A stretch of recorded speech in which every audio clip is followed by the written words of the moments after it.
کہوں گا کیونکہ یہ پولیٹیکل پارٹی نہیں ہے. پولیٹیکل پارٹیز سیاست کرتی ہیں. پولیٹیکل پارٹیز کا یہ کام نہیں ہے کہ جس ملک میں آپ نے سیاست بھی کرنی ہے اور آپ پولیٹیکل سپیس بھی مانگ رہے ہیں تو اس کو ناقابل تلافی نقصان پہنچائیں, اور ہر فرنٹ پہ, ہر فورم پہ آپ ایسی حرکات و سکنات کریں کہ جس سے کسی سیاسی جماعت کو تو نہیں لیکن ملک کو نقصان ہو رہا ہے. اب ملک کے نقصان کی اگر بات کی جائے تو جس طرح منظم طریقے سے ایک کانسنٹریٹڈ کیمپین چلائی جا رہی ہے, جب سے ان کی حکومت گئی ہے, جب سے بانی پی ٹی آئی پاکستان کے وزیر اعظم نہیں رہے, تب سے لے کے آج دن تک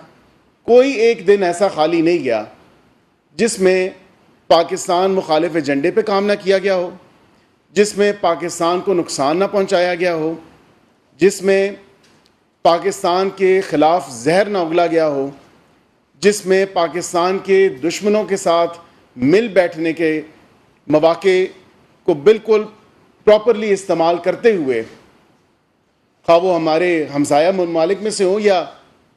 باقی دیگر ممالک ہوں, جو پاکستان کے خلاف ایک موقع ان کے ہاتھ میں آتا ہے کہ پاکستان کے خلاف ہم استعمال ہو جائیں, یہ استعمال ہوئے جا رہے ہیں. آپ نے دیکھا کہ جب پی ٹی آئی کے دفتر پہ ادھر سے تمام تر یہ شواہد ملے, تمام تر یہ ڈیٹا وہاں سے لیا گیا اور اس کو ڈسائفر کر کے دیکھا گیا کہ یہ کن کن لوگوں کے ساتھ رابطے میں ہیں.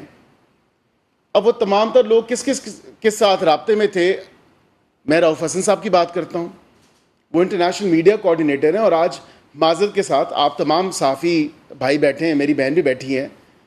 کیا آپ رؤف حسن صاحب کو صحافی کہیں گے؟ مجھے کوئی جرنلزم کا کارڈ دکھا دیا جائے, کوئی پریس کارڈ دکھا دیا جائے کہ انہوں نے صحافت کی ہے. ابھی ان کی پارٹی کے جو خود ساختہ چیئرمین ہیں بیرسٹر گور صاحب, وہ کہتے ہیں وہ صحافی ہیں تو صحافیوں سے ان کے رابطے ہوتے ہیں. یہ کرن تھاپر کے ساتھ کس کا رابطہ تھا؟ وہ تمام تر واٹس ایپ میسیجز آپ نے بھی دیکھے, اور میں گزارش کروں گا کہ اگر وہ اسکرین پہ آپ چلا دیں ویڈیو, جو تمام تر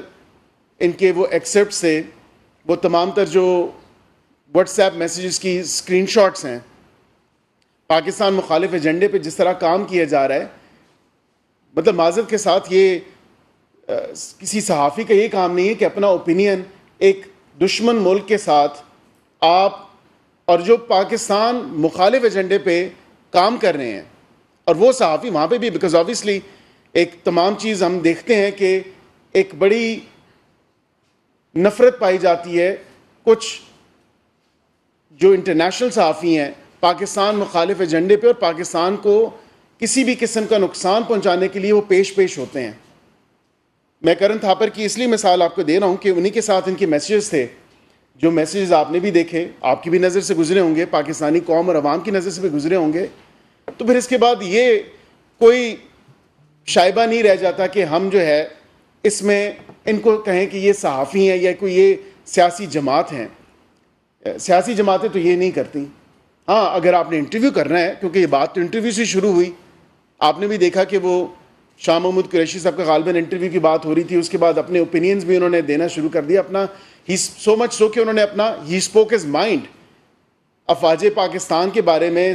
افواج پاکستان کے سپہ سالار کے بارے میں, جس طرح کی ایک زہریلی کیمپین اور ایک زہریلی مواد جو ان کا اپنا اوپینین تھا وہ انہوں نے اوپائن کیا اور بتایا. دشمن ملک کے صحافی کے ساتھ وہ اپنی تھاٹس شیئر کیں اور بتایا کہ کس طرح جو ہے ہم اس کے ساتھ ایگری نہیں کرتے. یہ تمام تر سلسلہ شروع ہوتا ہے نومبر 2022 سے. وہ تمام تر ٹائم لائن بھی موجود ہے آپ کے سامنے ہے کہ کس طرح جو ہے وہ ایک پورا منظم طریقے سے اس تمام تر کیمپین کو چلایا گیا. اور انہوں نے کہا کہ جی پچھلے غالباً, اور یہ میسیج آن ریکارڈ ہے, میں اسی لیے اس کو ری ایٹریٹ اور کوٹ کرتا ہوں, not quote on quote, because اس کا ایکسپٹ یہ تھا یا اس کا جو ایک لبے لباب میسج کا یہ تھا کہ پچھلے جو سپہ سالار تھے شاید وہ اتنے نہیں تھے. یہ سپہ سالار غالباً ایلیجڈلی جو ہے کوئی انڈیا کے خلاف ہیں. معذرت کے ساتھ یہ آپ کس طرح اوپینین دے سکتے ہیں؟ پاکستان ایک سوورن کنٹری ہے, ہمیں اپنے بارڈرز کی حفاظت, اپنے لوگوں کی حفاظت, اپنے ملک کی سالمیت, اپنے ملک کے لیے جو تمام تر قربانیاں ہیں وہ فوج پاکستان دیتی ہے. اب آپ سپہ سالار پہ اتنا جو ہے وہ ایک اپنا اوپینین دے رہے ہیں, اور جو کہ انسبسٹینشیٹڈ ہے, نہ اس کا کوئی ثبوت موجود ہے, نہ اس کی کوئی بات موجود ہے. جو منہ میں آتا ہے, جو ذہن میں آتا ہے, آپ وہ زہر اگلتے ہیں. اس کے ساتھ آپ نے جو ملک دشمن ایجنڈے پہ جس طرح آپ کاربند ہیں, یہ سائفر سے بھی شروع کیا انہوں نے معاملہ, اور خارجہ پالیسی تک یہ معاملہ لے گئے, اور آج بھی ان کی ایک ایسی زبردست قسم کی کوشش ہے کہ پاکستان کو ڈپلومیٹکلی آئسولیٹ کیا جائے, پاکستان کو انٹرنیشنل فورمز پہ جو ہے اس کی رسوائی کروائی جائے. اور صرف مقصد کیا ہے؟ مقصد یہ کہ کسی طرح ہم اقتدار میں واپس آ جائیں. یہ جو فیض نیازی گٹھ جوڑ تھا, کیونکہ پہلے نیب نیازی گٹھ جوڑ تھا, کیونکہ وہاں پہ بھی انجینئرنگ ہوتی تھی, یہ آپ میرے سے بخوبی جانتے ہیں, اور پاکستانی عوام کو بھی پتہ ہے جس طرح کے جھوٹے مقدمات بنائے گئے, جس طرح اس ادارے کو انجینئر کیا گیا, اور تمام تر چیزوں کے اوپر جو ہے وہ آپ کے سامنے ہے. جو اس کے بعد جتنے بھی تمام تر معاملات ہوئے, تو خدارا آپ نے ایک ادارے کو اس ٹائم بھی اپنے سیاسی مقاصد کے لیے, اپنے نیفیریس ڈیزائنز کو میٹ کرنے کے لیے آپ نے استعمال کیا, اور کس طرح استعمال ہوئے. یہ کوئی مرشد جس کا کہا جاتا ہے, تو اصل مرشد تو کون تھے یہ آپ کو بھی پتہ ہے, اصل موکل کون تھے یہ آپ کو بھی پتہ ہے. تو یہ تمام تر باتیں جو ہیں یہ پاکستانی قوم کے سامنے رکھنی چاہیے, اور ان کو پتہ ہونا چاہیے. اس کی وجہ یہ ہے کہ آج بھی پتہ نہیں کس پیار میں مبتلا ہے یہ قوم بھی. میں معذرت کے ساتھ یہ بڑے دکھی دل کے ساتھ کہتا ہوں کہ ایک ایسا شخص جس نے ملک کو ہر فورم پہ, ہر جگہ پہ کوئی اس نے موقع ہاتھ سے نہ جانے دیا, اور اس کی پارٹی نے, اس کی جماعت کے جتنے بھی لوگ ہیں, انہوں نے کوئی موقع نہیں جانے دیا. یہ فیکٹس میں نے آپ کے سامنے رکھے ہیں. یہ امریکہ میں جو قرارداد پاس کرائی گئی, پھر برطانیہ میں, پھر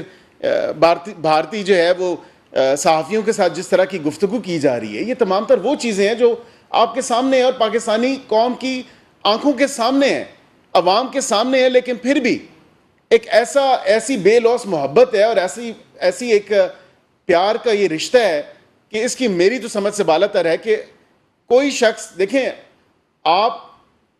باہر کے ممالک میں بھی کوئی پاکستانی ہے, اوورسیز پاکستانی بھی, پاکستان کے خلاف کوئی ایک لفظ بھی کہے تو ہم آگ بگولا ہو جاتے ہیں. ہمارے جسم میں جو ہے ایک غصہ اور خون ہمارا گرم ہو جاتا ہے کہ اس نے جرت کس طرح کی ہے ہمارے ملک کے خلاف ایک لفظ بھی کہنے کی. لیکن یہاں پہ تو آپ کے پورے ملک کے خلاف جو ہے ایک منظم کیمپین بھی چلائی جا رہی ہے, اس کو نقصان بھی پہنچایا جا رہا ہے, اور اس کے خلاف ایک ایجنڈے پہ کام کیا جا رہا ہے. اور وہ ایجنڈا کیا ہے؟ میرے سے پچھلی پریس کانفرنس میں ایک صحافی بھائی نے سوال کیا کہ آپ یہ ہمیں بتائیں کہ پاکستان کے پاس وسائل موجود نہیں ہے کہ یہ جس طرح لابینگ اور جس طرح کی ایک پی آر فرمز ہائر کرتے ہیں, اور جس طرح کیا پاکستان اس کا مقابلہ نہیں کر سکتا؟ پاکستان بخوبی مقابلہ کر رہا ہے. لیکن ایشو یہ ہے کہ جب when you have deep pockets, جب آپ کو فارن فنڈنگ موجود ہو, جب آپ کی لمٹ لیس فنڈنگ موجود ہو, آپ دیکھ رہے ہیں غزہ میں کس طرح پوری دنیا جو ہے وہ ایک طرف, اور جدھر ڈیپ پاکٹس ہیں وہ ایک طرف. تو جب ان کے ساتھ مل کے یہ منظم کیمپین چلائی جا رہی ہو, تو ہم تو شمال, جنوب, مشرق, مغرب سے جو یہ تمام تر چیزیں ہمیں مقابلہ اس کا ہم کر رہے ہیں. اور میں یہ سوال بھی کرتا ہوں پاکستانی قوم پہ, عوام پہ, اور آپ دوستوں سے بھی, کہ پاکستان کی معیشت میں اگر بہتری آ رہی ہے, ہم آئے روز صبح سے لے کے رات تک اس کے لیے کام کر رہے ہیں. ہم آئے روز معیشت کی بہتری کے لیے, پاکستان کی خارجہ پالیسی کے لیے, پاکستان میں پاکستانی عوام کو ریلیف فراہم کے لیے ہم تمام تر ان چیزوں پہ کاربند ہیں اور کام کر رہے ہیں. لیکن جب آپ کو ایسے فتنے کا سامنا ہو، جب آپ کو ایسے ٹولے کا سامنا ہو، جب آپ کو ایسے لوگوں کا سامنا ہو جو آپ کو چاروں اطراف سے ناقابل تلافی نقصان پہنچانے کی حتی الامکان